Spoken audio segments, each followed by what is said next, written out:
Buonasera a tutti voi! Questa è una raccolta di immagini e video realizzati a Seui durante l'edizione del Surrogatori 2024.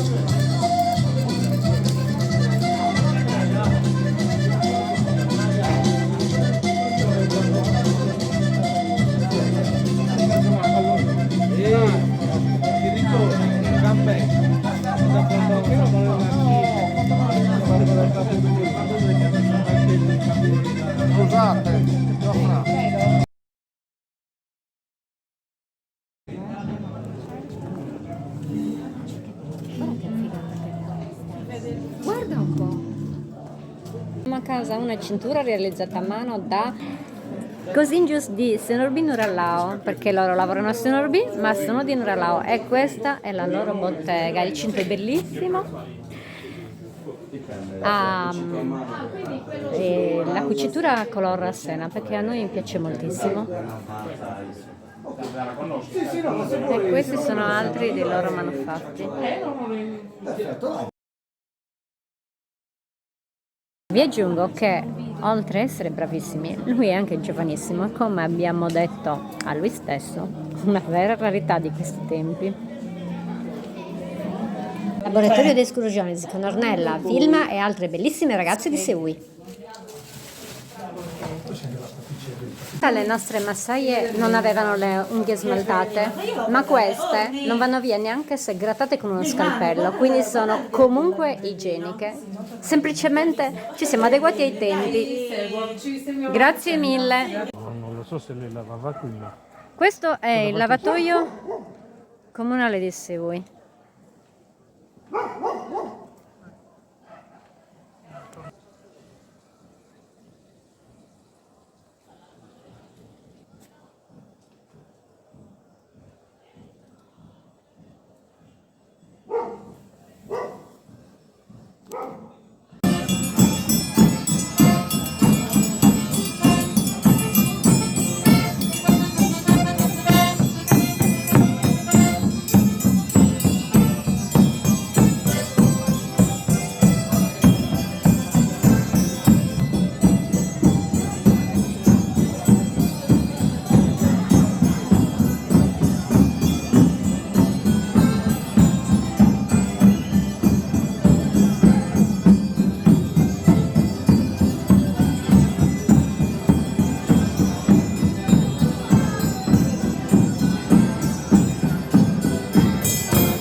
Lei era una mucca, ora diventerà scarpe e cinture, e poi gli scorci di Seui con le sue bellissime gradinate, le case perfettamente ristrutturate, ma la parte più bella è stata incontrare zia Livia, mia splendida zietta che sta per raggiungere il secolo di vita. Dopo tanti anni è stato bello riabbracciare Anna e Antonella, e per concludere tante castagne di Alice, Giovanni e Cristina, ricordando il loro carissimo amato, il dottore Pranteddu, che ci ha lasciato improvvisamente, lasciando un gran vuoto in tutti noi. Da Seui è tutto. Altros anos con saluti.